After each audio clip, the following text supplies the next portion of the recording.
agamaku.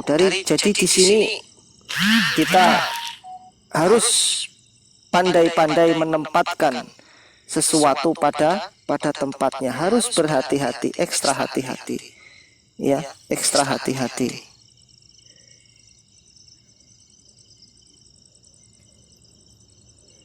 Meskipun di dalam Al-Quran dijelaskan bahwasanya a'udzubillahi minasyaitonirrajim, bismillahirrahmanirrahim, wa ammal ladzina fasaqu fama'wahumun nar kullama aradu ay yakhruju minha u'idu fiha wa qila lahum dzuqu azaban nar alladzi kuntum bihi tukadzibun, yang artinya, dan adapun orang-orang yang kafir, fasik, maka tempat mereka adalah neraka. Setiap kali mereka hendak keluar dari padanya, mereka dikembalikan lagi ke dalamnya dan dikatakan kepada mereka, rasakanlah siksa neraka yang dahulu kamu mendustakannya. Surat As-Sajdah ayat 20. Ini jelas. Jadi demi kasih sayang kita kepada mereka, ya, demi kasih sayang kepada mereka, kita sampaikan melalui apologet ini. Ya, tugas kita hanya menyampaikan kok. Ya. Tugas kita hanyalah menyampaikan. Balighu ani walau ayah. Ya, sampaikanlah meskipun satu ayat. Wa ma alaina illal balaghul mubin. Ya, dan tiada lain tugas Muhammad hanyalah menyampaikan. Kita hanya menyampaikan semaksimal mungkin, selembut mungkin, dan sesuai kondisi. Ya, meskipun ada ayat-ayat boleh memerangi bagi yang memerangi. Ya, mereka ini mungkin termasuk yang memerangi. Sayang sekali di sini kita dilindungi oleh undang-undang. Meskipun begitu, ya, Islam itu adalah rahmatan lil alamin. Dari dahulu, dari zaman Rasulullah berperang, para sahabat berperang, mereka berperang itu karena mendapat perintah langsung dari Allah. Ya, mereka berperang itu mendapat izin langsung dari Allah, bukan sehendak mereka sendiri.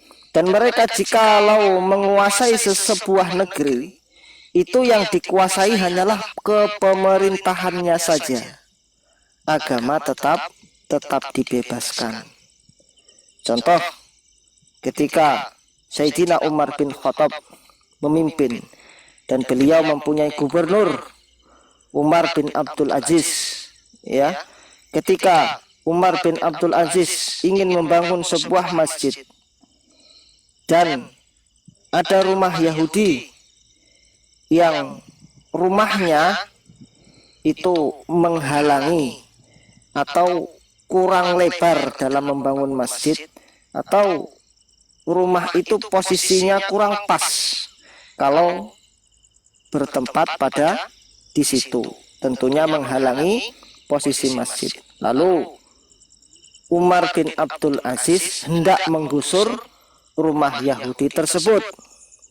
Lalu Yahudi tidak terima, mencari siapa pimpinan Muslim. Umat Islam lalu menjawab, Umar radhiyallahu an, Umar Amirul Mukminin. Lalu beliau Yahudi tersebut mencari Sayyidina Umar radhiyallahu an. Lalu menemui beliau, benarkah engkau Umar sedang tidur di bawah pohon korma dan kulitnya pun ada bekas tidurnya. Jadi tikar itu kalau sulaman itu kan di kulit berbekas itu, kotak-kotak gitu kan. Nah, itu dibekasi. Engkaukah Amirul Mukminin? Iya, memangnya kenapa? Nah, gitu. Lalu Yahudi mengadukanlah apa yang terjadi, bahwasanya rumahnya akan digusur oleh Umar bin Abdul Aziz. Lalu Umar bin Khattab radhiyallahu an mengambil sebuah tulang dan menggoresnya tulang itu memakai pedang. Lalu berikan ini kepada Umar bin Abdul Aziz. Lalu kembalilah Yahudi dengan membawa segoresan tulang tersebut. Nah, dengan rasa cemas, apa ini? Kok bukan surat, kok bukan pernyataan. Lalu tulang itu, sesampainya tulang itu diberikan Umar bin Abdul Aziz. Ini pemberian dari Amirul Mukminin Sayyidina Umar bin Khattab. Lalu diterimalah, lalu dilihatlah ada goresan pedang di situ. Maka gemetarlah Umar bin Abdul Aziz melihat itu. Lalu dihentikanlah penggusuran rumah Yahudi tersebut.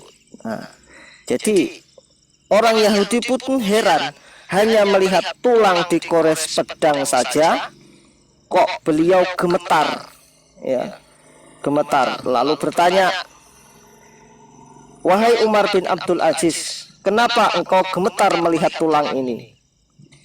Tulang ini yang menggores Amirul Mukminin, pemimpin kami umat Islam. Kalau beliau sudah berkata lurus, maka luruslah.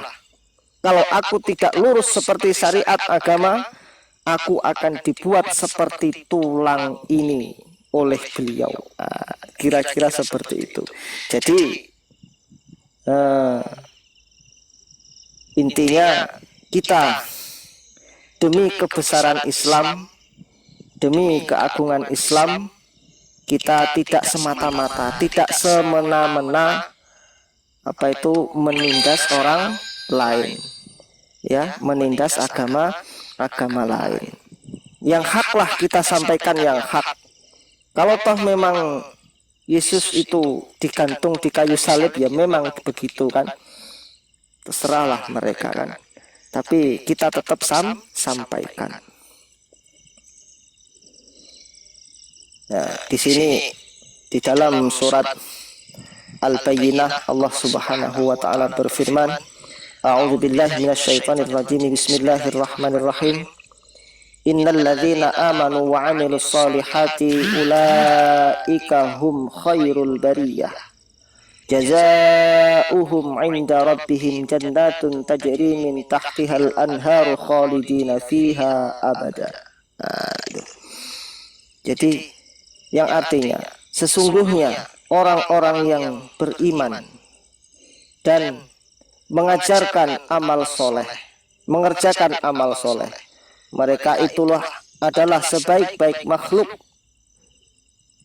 Balasan mereka di sisi Tuhan mereka adalah surga Aden yang mengalir di bawahnya sungai-sungai. Mereka kekal di dalamnya selama-lamanya. Jadi kita bertakwa dan beramal soleh ialah salah satunya adalah berdakwah, menyampaikan yang hak itu adalah hak, menyampaikan yang batil itu adalah batil, sebagaimana dinukil dalam Al-Qur'an. A'udzubillahi minasyaitonirrajim. Bismillahirrahmanirrahim. Ud'u ila kuntum khaira ummatin ukhrijat lin-nasi ta'muruna bil ma'ruf wa yanhauna 'anil munkari wa tu'minuna billah. Ya.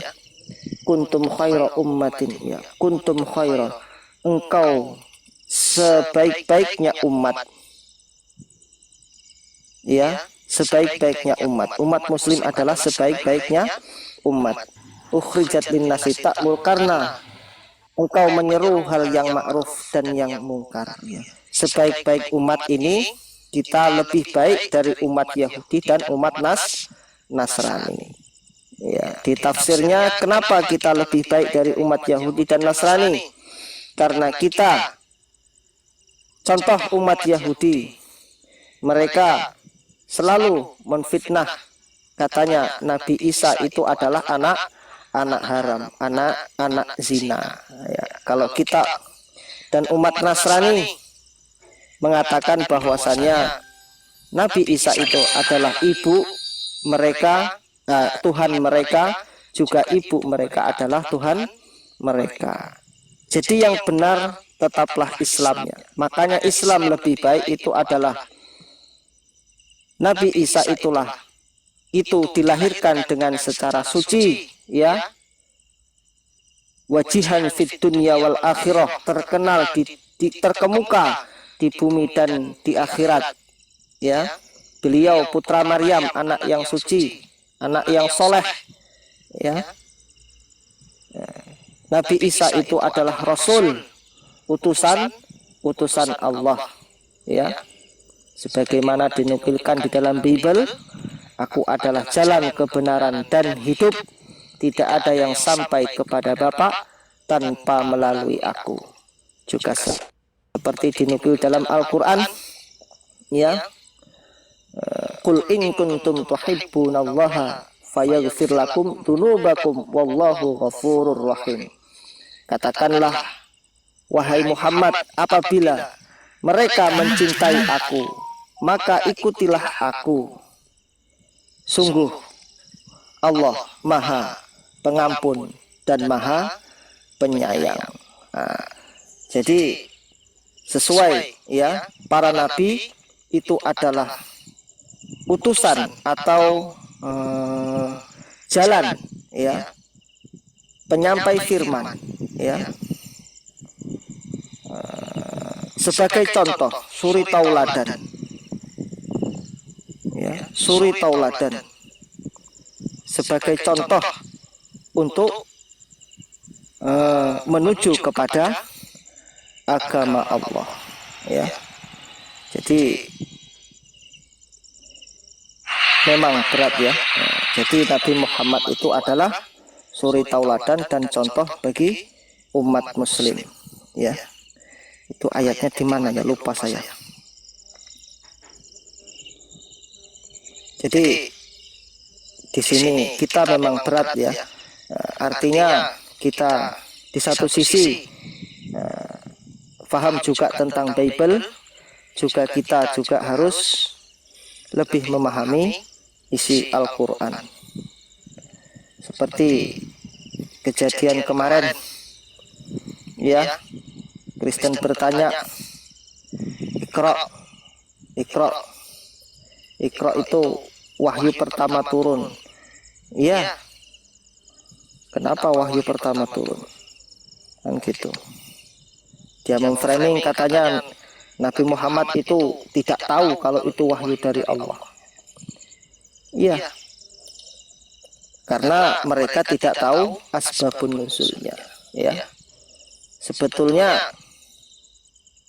kalau ditinjau dari sejarah, ya, Rasulullah diperintahkan di dalam Al-Quran mengikuti wattabi millata Ibrahim hanifa, ya.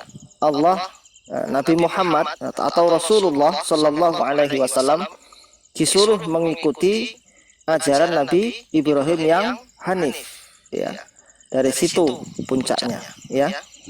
Rasulullah disuruh mengikuti agama Nabi Ibrahim yang hanif, yang lurus, ya, milah, ajaran, seluruh ketetapan, ya.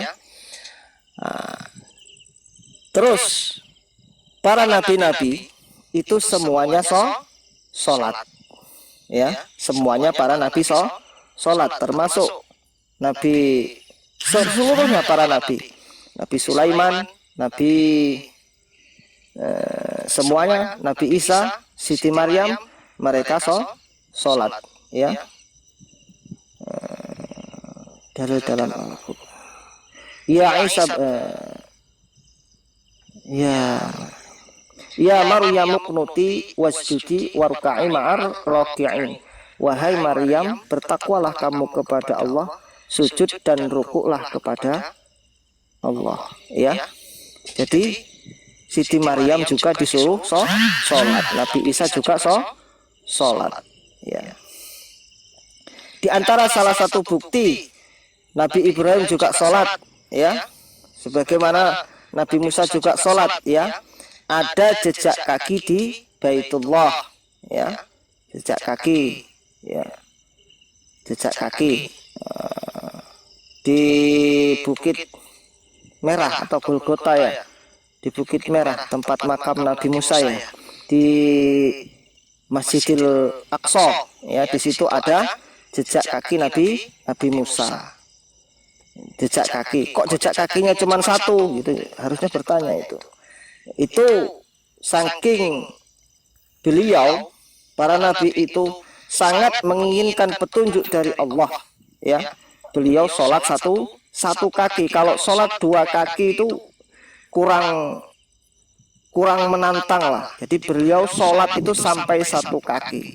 Jadi batu itu bukan dipahat, batu itu lembek dipijaknya, lunak dipijak oleh beliau, begitu. Jadi batu itu lunak dipijak oleh para nabi tersebut pas menghadap kepada Allah. Tapi nggak setiap hari, pada saat itu. Nah, gitu.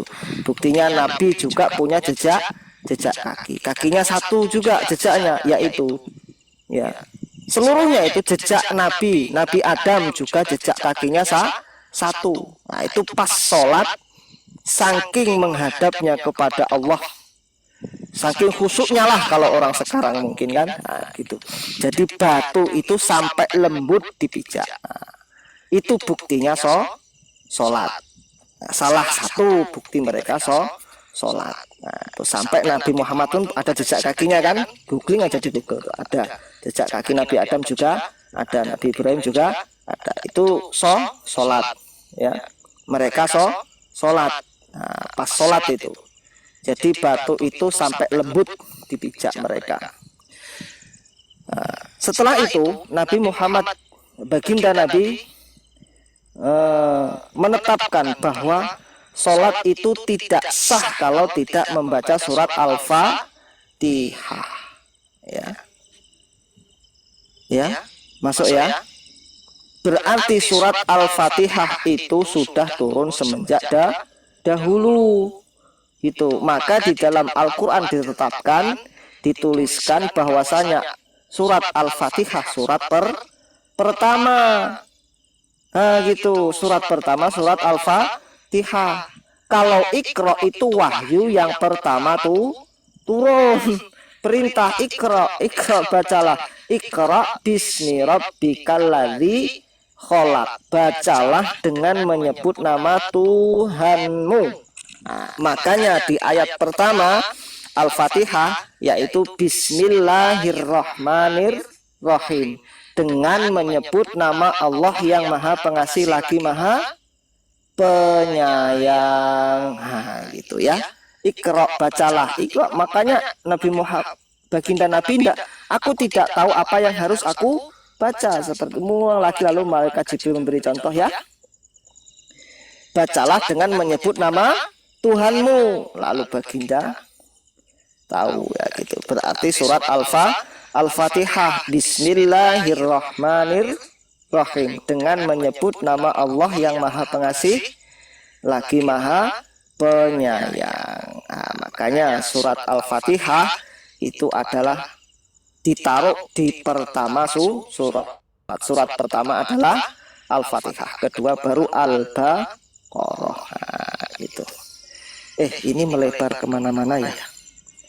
Jadi Al-Quran itu adalah petunjuk bagi manusia ya. Syahrul Ramadan alladzi unzila fihi al-Qur'anu hudan lin-nasi wa bayyinatin minal huda wal furqan. Pada bulan Ramadan diturunkan Al-Quran hudan lin-nas, sebagai petunjuk bagi manusia semuanya ya, bagi seluruh manusia ya, dan penjelas kitab-kitab tersebut ya. Wa yakuna rasulu alaikum syahida, dan rasul itu menjadi saksi untuk Allah ya. Al-Baqarah ayat 143 ya. Ya, baik ya, bagi apa itu dulu yang bisa saya sampaikan. Mudah-mudahan ada manfaatnya, khususnya bagi diri saya sendiri dan umumnya kita semua. Amin amin Allahumma amin. Amin ya rabbal alamin. Masya Allah. Mungkin saudara-saudari ada yang mau bertanya, boleh kan Pak Ustadz ya sesi tanya jawab ya? Boleh kalau Ya, bisa. mungkin baik. Ya, mungkin ada saudara-saudari kita yang mau bertanya di sini, silahkan.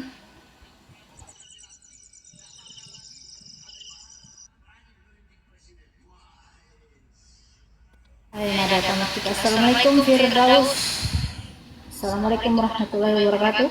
Waalaikumsalam warahmatullahi wabarakatuh. Iya, mungkin ada yang mau ditanyakan Bang Firdaus? Belum ada nih Kak, belum ada nih. Belum ada. Mungkin Bang Madi, Bang Nairo, Bunda Rega, atau teman-teman atau saudara-saudara yang berada di bawah yang ingin bertanya, silakan.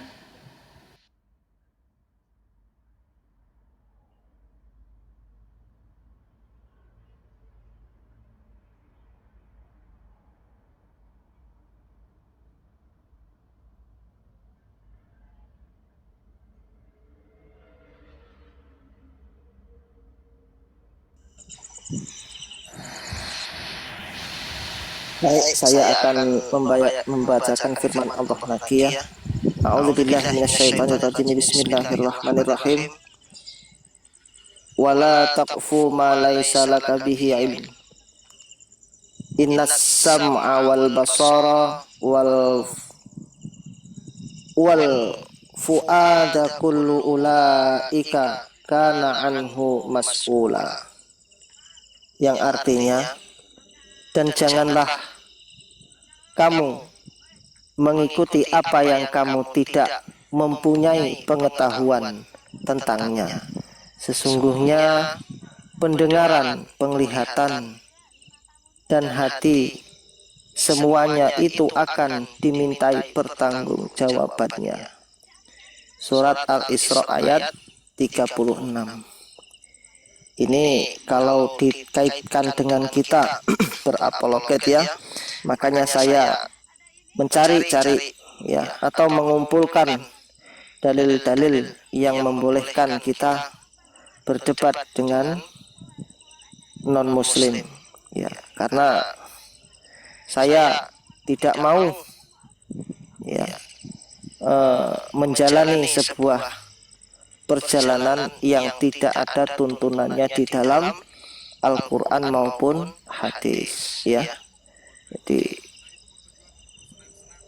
di sini kita sama-sama mencari lah ya dalil-dalil yang menguatkan kita untuk berapologet.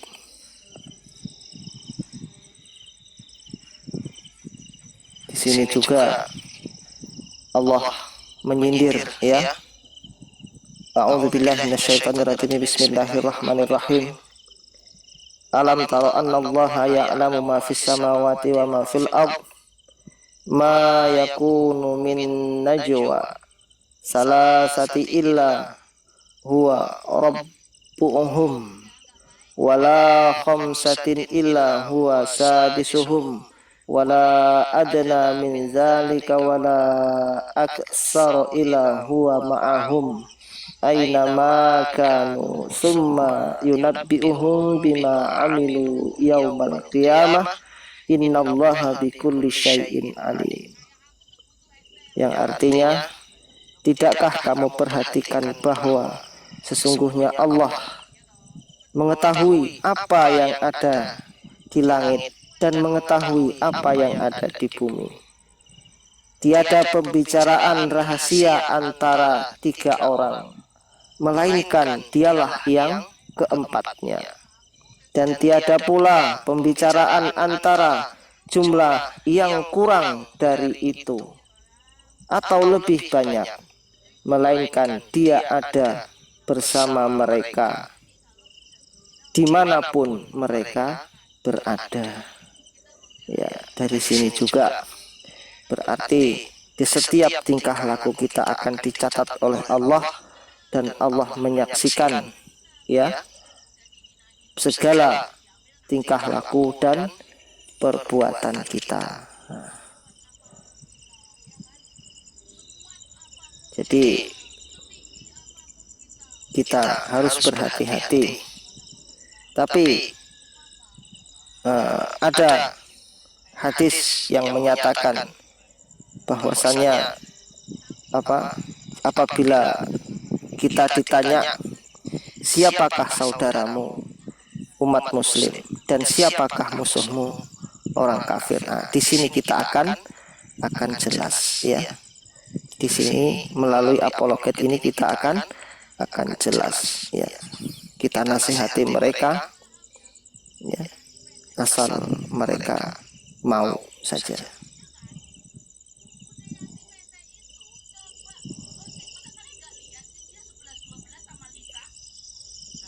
Monggo yang lain mungkin ada tambahan.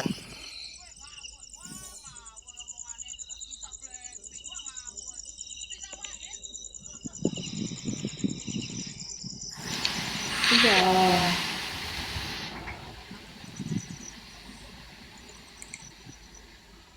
Memang susah ya, memang susah berapologet, memang susah ya. Banyak di Al-Quran dijelaskan ya. Seperti di Al-Baqarah ayat 13 ya. Wa idza qila lahum aminu kama amanan nasu qalu anu'minu kama amanas sufaha ala innahum humus sufaha walakin la ya'lamun. Ya, apabila dikatakan kepada mereka berimanlah kamu sebagaimana orang lain sudah beriman, mereka menjawab, akan berimankah kami sebagaimana orang-orang bodoh itu lebih beriman? Gitu kan. Nah, ingatlah sesungguhnya merekalah orang-orang yang bodoh, tapi mereka tidak tahu. Nah, ini sudah jelas ini diceritakan dalam Al-Quran. Kalau mereka kita sampaikan firman Allah, mereka bilang bahwa kita bodoh, ya, kita bodoh. Ya, di surat Al-Qasas ya, ayat 57 ya. A'udzubillahi minasyaitonirrajim. Bismillahirrahmanirrahim. Wa qalu innattabi' ahwal huda maka nutakhaffaf min ardina awalam numakkil lahum haraman amina yujba ilaihi samaratu kulli syai'ir rizqa min ladunna walakinna aktsarahum la ya'lamun. Dan mereka berkata, jika kami mengikuti petunjuk bersama kamu, niscaya kami diusir dari negeri kami. Dan apakah kami tidak meneguhkan kedudukan mereka dalam daerah haram yang aman, yang didatangkan ke tempat itu buah-buahan dari segala macam tumbuh-tumbuhan. Jadi kalau mereka masuk ke muslim itu mereka akan diusir gitu ya. Jadi memang berat mereka juga berat untuk masuk muslim. Jadi memang hidayah itu datangnya dari Allah ya. Apapun itu tugas kita hanyalah menyampaikan. Mudah-mudahan apa yang kita sampaikan bermanfaat untuk dunia kita dan akhirat kita ya.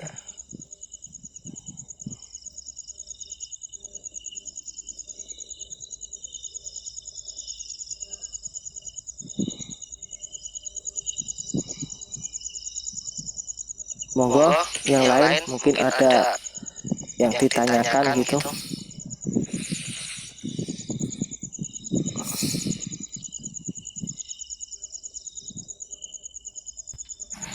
Iya, ini mungkin ada yang mau bertanya. Pak Ustadz tolong diri di bawah saja. Baiklah Pak Ustadz.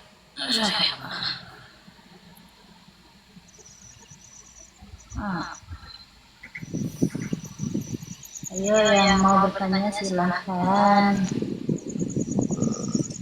Yang di bawah saudara-saudara juga boleh bertanya. Waalaikumsalam.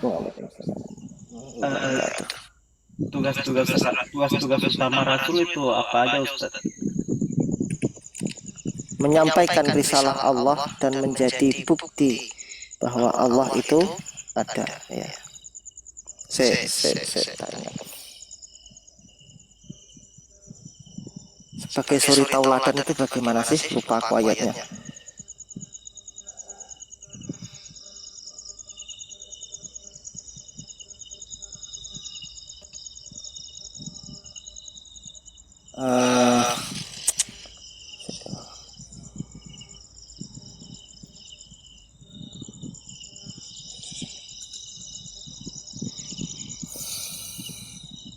Bentar. Ya, yang lain. Nama bu itu bukan? Innamal Nama bu itu li'utamimu makarimal akhlak ya. Iya. Ya innamal bu'istu li'utamima makarimal akhlak.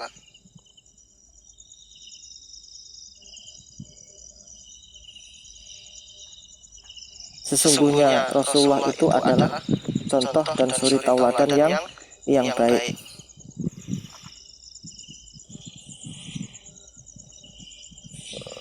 Di surat Al-Ahzab tadi, maka ana Muhammadun aba ahadin min rijalikum walakin Rasulullah, ya.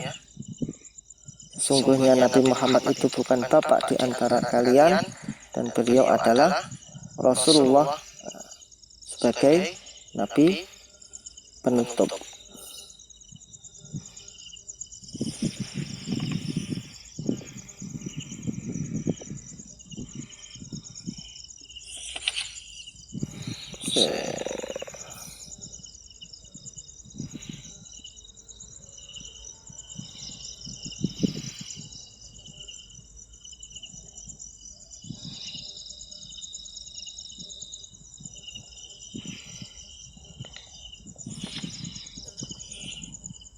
Juga ini diterangkan dalam surat Al-Maidah ayat 104 ya. A'udzubillahi minasyaitonir rajim. Bismillahirrahmanirrahim. Wa idza qila lahum ta'alu ila ma anzalallahu wa ila rasuli qalu hasbuna ma wajadna alaihi aba'ana awalau kana aba'uhum la ya'lamuna syai'aw wa la yahtadun. Yang artinya, apabila dikatakan kepada mereka, marilah mengikuti apa yang diturunkan oleh Allah dan Rasul, mereka menjawab, cukuplah untuk kami apa yang kami dapati dari bapak-bapak kami mengerjakannya. Dan apakah mereka akan mengikuti juga nenek moyang mereka, walaupun nenek moyang mereka itu tidak mengetahui apa-apa dan tidak pula mendapat petunjuk. Ini berarti ada dialog mereka. Rasulullah ada dialog dengan mereka. Nah, itu. Ini sebuah bukti. Kalau Rasulullah tidak ada bukti, tidak berdialog dengan mereka, maka tidak akan muncul ayat ini. Al-Maidah ayat 104. Apabila dikatakan kepada mereka, marilah mengikuti apa yang diturunkan Allah dan Rasul, mereka menjawab, cukuplah untuk kami apa yang kami dapati dari nenek moyang kami. Berarti ada dialog gitu loh, ada dialog. Dahulu ada dialog gitu.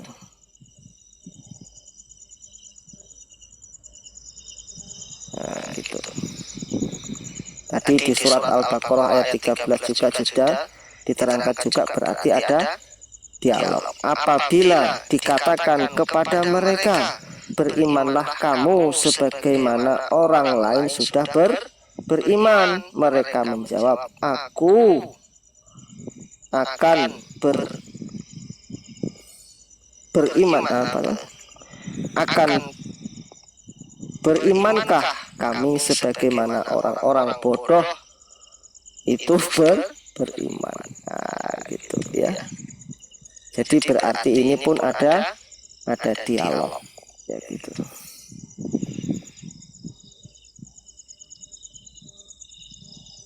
Nah, ini di surat Al-Qasas juga tadi sudah dibacakan ya. Nah, itu.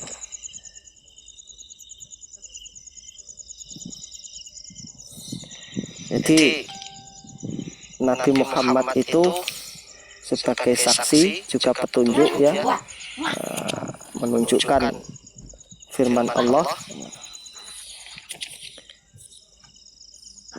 di mana nih? Disebut beliau apa? Tunggu.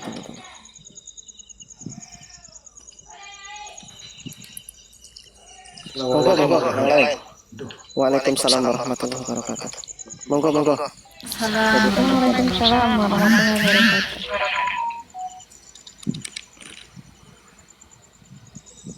Monggo Ustaz, kalau ada yang ditambahkan monggo.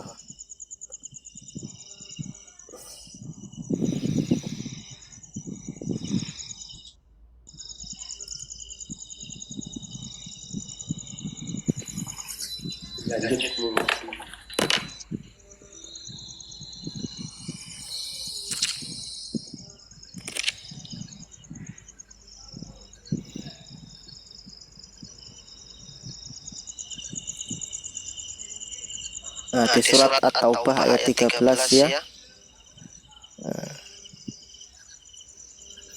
A'udzubillahi minasyaitonir rajim. Bismillahirrahmanirrahim. Atakhshawnahum fallahu ahaqqu an takhshawhu in kuntum mu'minin. Mengapa kamu takut kepada mereka padahal Allah yang berhak atas kamu, yang berhak kamu takuti jika kamu benar-benar orang yang beriman. Kita tidak boleh takut, kita pantang mundur ya. Kita harus tetap berjihad di jalan Allah ya. Gak boleh takut.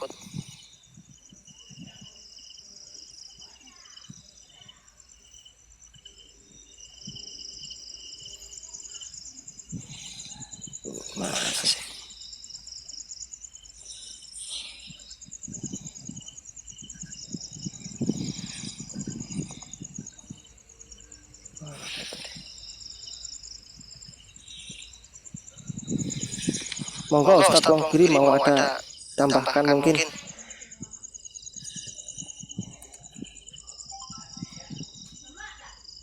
Sama, jadi tugas Rasulullah itu pertama adalah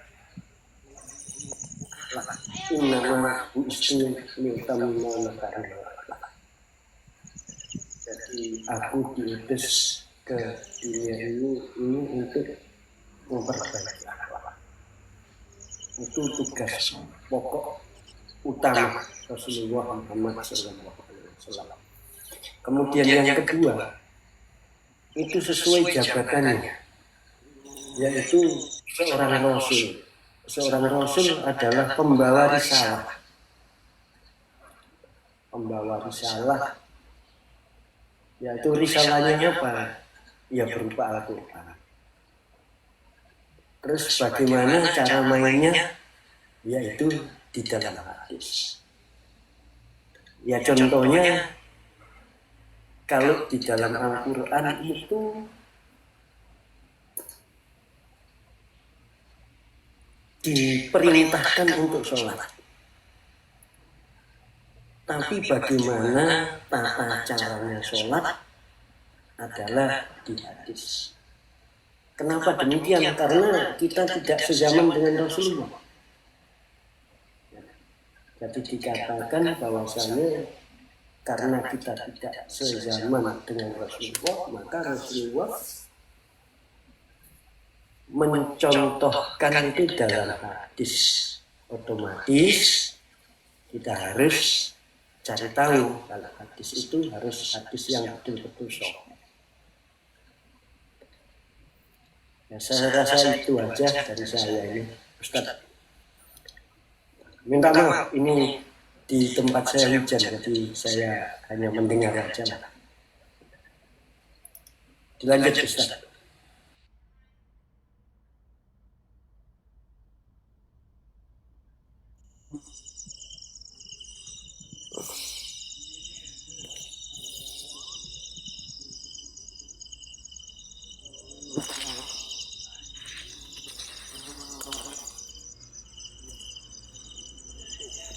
Gimana? Apalagi sudah kehabisan kata ya. Mungkin ada pertanyaan mungkin.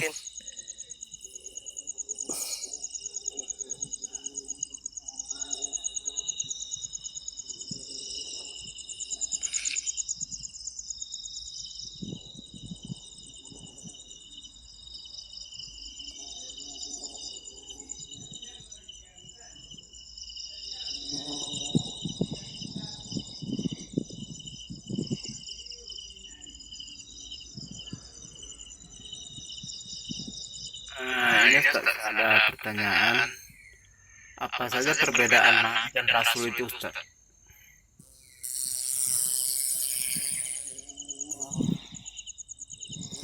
Kalau Nabi mendapat wahyu dari Allah untuk dirinya sendiri, tapi kalau Rasul itu mendapat wahyu dari Allah untuk dirinya sendiri dan diberikan kepada umatnya, disampaikan kepada umatnya. Jadi kalau Nabi mendapat wahyu dari Allah untuk dirinya sendiri, kalau Nabi dan Rasul itu mendapat wahyu dari Allah untuk disampaikan kepada umatnya. Ini ada tawon, monggo. Insyaallah itu perbedaan Nabi dan Rasul. Mungkin ada lagi tambahan, Ustadz Wong Kiri.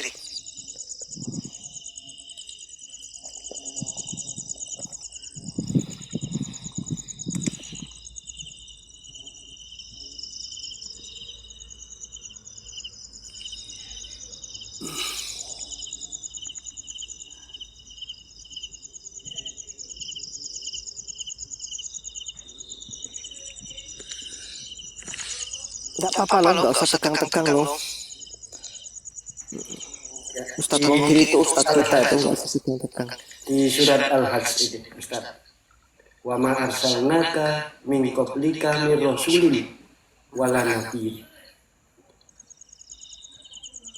Jadi kami tidak mengutus sebelum kamu seorang rasul pun dan tidak pula seorang nabi. Jadi kalau memang benar, kalau seorang nabi itu diberi risalah oleh Allah untuk dirinya sendiri, kalau rasul itu diberi risalah oleh Allah disampaikan kepada umatnya, disampaikan kepada pengikutnya. Nah, kalau rasul-rasul terdahulu sebelum Rasulullah Muhammad SAW itu untuk kaumnya. Kalau zamannya Nabi Musa, ya untuk kaumnya Nabi Musa. Kalau zamannya Nabi Daud, untuk kaumnya Nabi Daud. Kalau zamannya Nabi Isa, itu untuk kaumnya Nabi Isa, yaitu Bani Israil. Nah, zamannya Rasulullah Muhammad SAW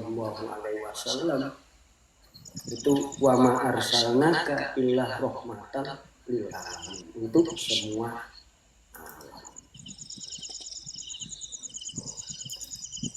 Jadi diutus Rasulullah SAW itu menggenapi para rasul-rasul terdahulu. Sehingga tugas Rasulullah Muhammad SAW berat. Kenapa? Karena bukan untuk satu negara saja, bukan untuk satu suku saja, tapi seluruh umat manusia. Makanya di Rasulullah di saat sebelum meninggal, beliau selalu mengingat umati. Sering saya sampaikan. Pada waktu Rasulullah Muhammad SAW mau sedoh, mau meninggalkan para sahabatnya atau mau wafat, beliau ziarah kubur di makam pejuang Uhud.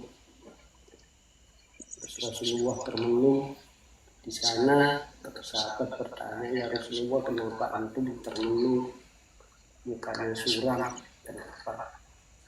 Akhirnya Rasulullah menjawab, saya itu mengingat umat saya, umati.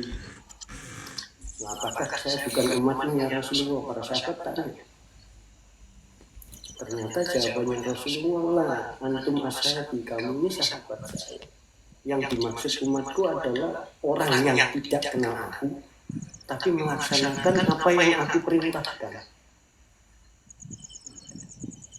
Seperti kemarin kita bahas sama-sama itu, akhlak Rasulullah Muhammad SAW, sidik, amanah, patona. Nah, mudah-mudahan kita bisa belajar dari situ.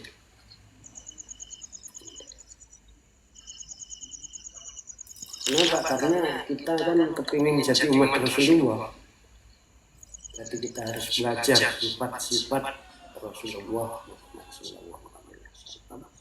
selaku pembawa risalah yang terakhir. Kan begitu, Ustaz? Iya, siap. Khotaman Nabiyin, iya. Dilanjut, Ustaz. Sebagai penutup para nabi. Iya. Aduh. Kan banyak framing-an itu, Ustaz. Di gang sebelah dengan bilang, oh kamu ini kan Islam baru nongol dan lain sebagainya. Bilang aja benar. Bukan Islam dari baru nongol. Kalau Islam itu kan agama para nabi. Nah, tapi tuntunan Rasulullah Muhammad SAW melalui wahyu yang disampaikan oleh Allah berupa Al-Quran itu memang belakangan. Tujuannya apa? Meluruskan ajaran yang dibengkokkan oleh manusia. Terus meluruskan, menggenapi risalah-risalah terdahulu. Contohnya ibadah sholat. Sholatnya para nabi, para rasul yang terdahulu mungkin hanya ruku dan sujud saja. Nah, zamannya Rasulullah ya dikenapi itu. Dari mulai takbiratul ihram sampai dengan salam, kan begitu, Ustaz? Iya. Salat yang diawali takbiratul ihram, yang diakhiri dengan salam. Ya, pas.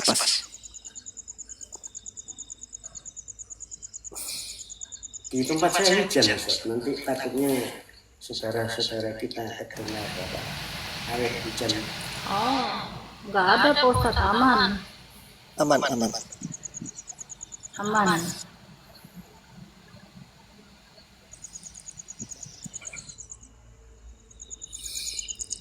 Udah kehabisan narasi.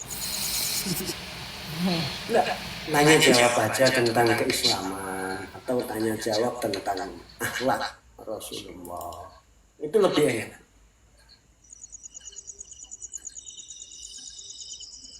Atau tentang yang lain, kehidupan. Ya tujuannya gini nih, Allah itu paling suka kalau ada majelis-majelis ilmu, apalagi malaikat. Itu beliau berdoa untuk kita. Ya, berdoa untuk kita gimana? Ya orang yang mempertahankan majelis-majelis ilmu. Orang yang mensiarkan majelis-majelis ilmu. Dan itu dilakukan oleh Rasulullah. Ya buktinya di hadis Muslim itu dikatakan kalau kita bermajlis ilmu itu gimana dan lain sebagainya. Karena apa? Para malaikat menunjung tinggi tentang ya majlis-majlis ilmu seperti yang kita lakukan ini. Nah, di dalam majlis ilmu itulah mari kita saling mengisi dan bertanya. Supaya apa? Supaya kita ini mengerti. Kan begitu, Ustaz Ron.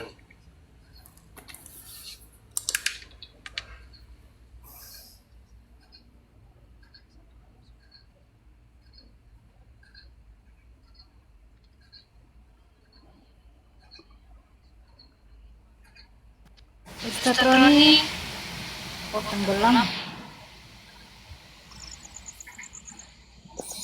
Ada. Siap.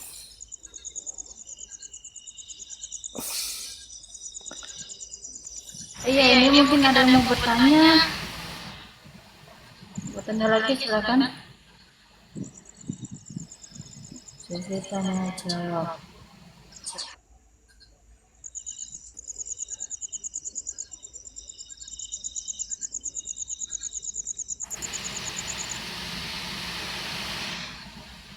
Atau kalau nggak ada yang mau bertanya, mungkin Kak Anita mau promosi? Mister monitor. Mister.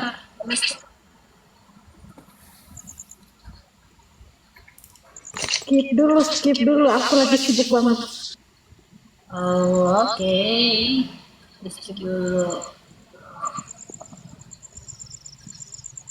Ya, mungkin yang lain ada yang mau bertanya.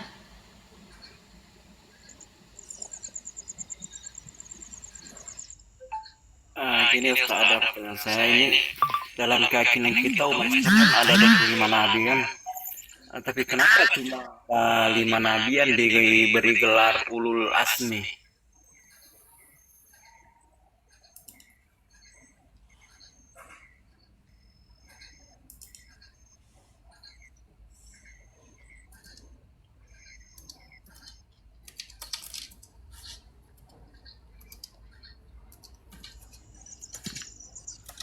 Ya, gimana terus dilanjut.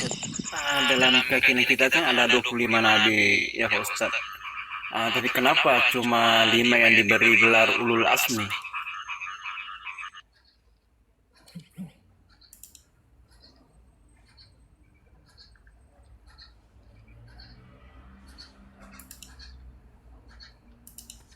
Kenapa cuma 5 nabi yang diberi gelar ulul asmi? Ya, diberi Betul, gelar Pak. ulul asmi.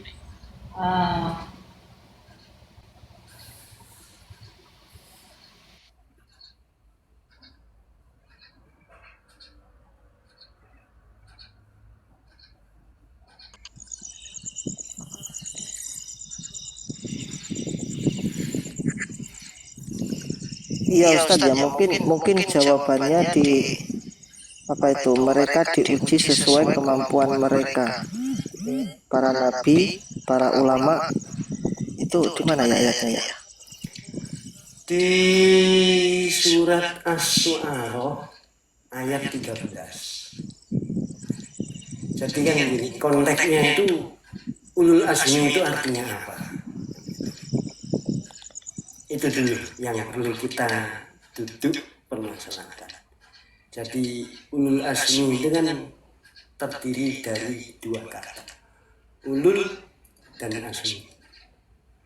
Ulul itu artinya memiliki, asmi berarti keteguhan. Jadi kalau ulul asmi itu gelar istimewa yang diberikan Allah Subhanahu wa ta'ala kepada para nabi dan rasul. Jadi gini saudara, manusia diciptakan oleh Allah itu berbagai macam karakter. Nah, 5 nabi dan rasul ini mempunyai karakter yang luar biasa. Nah, kenapa kok para nabi dan rasul itu mempunyai karakter yang luar biasa? Karena tempaannya, tempaan orang tua, tempaan lingkungan, dan lain sebagainya, sehingga mereka punya sebutan, gelar, dibilang ulul azmi. Ulul itu berarti yang memiliki, azmi adalah orang itu yang berketeguhan. Keteguhan dalam apa? Dalam menyebarkan ajaran tauhid. Nanti coba dibaca itu di As-Su'arah. Nah, siapa-siapa yang nabi yang diberikan gelar ulul azmi itu kita flashback ke belakang. Contohnya pertama adalah Nabi Nuh alaihissalam. Itu kisaran 3650 sebelum Masehi. Gimana teguhnya Nabi Nuh alaihissalam untuk mensiarkan tauhid. Sampai beliau dikasih kabar oleh Allah bakal ada banjir. Karena apa? Karena umatnya Nabi Nuh dikasih satu ajaran ketauhidan khianat. Bayangkan ya, pada waktu tahun segitu bikin kapal yang besar sekali. Untuk apa? Untuk mengangkat makhluk itu masuk di dalam kapalnya supaya selamat. Itu kalau tidak salah di surat An-Nuh ayat 26 sampai 27 dikatakan. Terus Nabi Ibrahim sampai beliau dibakar hidup-hidup. Kenapa? Karena keteguhan beliau mensiarkan tentang ketauhidan. Dan nabi-nabi yang lain, Nabi Musa, Nabi Isa alaihissalam, sampai yang tadi dibunuh, bayangkan. Tapi di dalam Al-Quran dijelaskan wa ma qataluhu wa ma salabuhu. Jadi Nabi Isa alaihissalam itu tidak dibunuh dan tidak disalib, tapi diselamatkan oleh Allah Subhanahu wa Ta'ala. Di surat, kalau tidak salah, An-Nisa ayat 157. Wa qawlihim inna fatahna itu dan seterusnya. Dan karena ucapan mereka, sesungguhnya kami telah membunuh Al-Masih Isa putra Maryam Rasulullah. Padahal mereka tidak membunuhnya dan tidak pula menyalibnya. Wa ma qataluhu wa ma salabuhu. Yang mereka bunuh ialah orang yang diserupakan oleh Allah.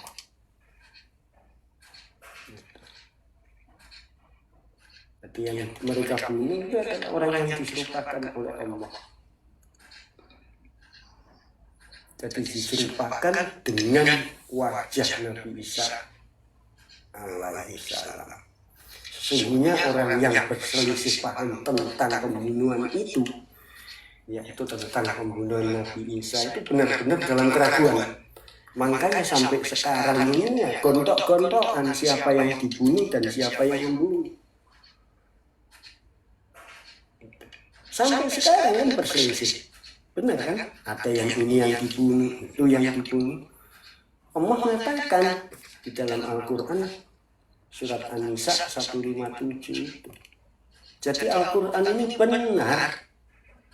1400 tahun yang lalu, buktinya terjadi di sekarang. Gontok-gontok. Terus Nabi yang menegakkan ulul azmi yang terakhir yaitu Muhammad Sallallahu Alaihi Wasallam, Nabi Rasul kita. Ya mungkin nanti lihat di sirah Nabawiyah gimana perjuangan Rasulullah untuk menegakkan kalimat Allah. Jadi kembali lagi bahwasanya ulul azmi itu gelar yang diberikan Allah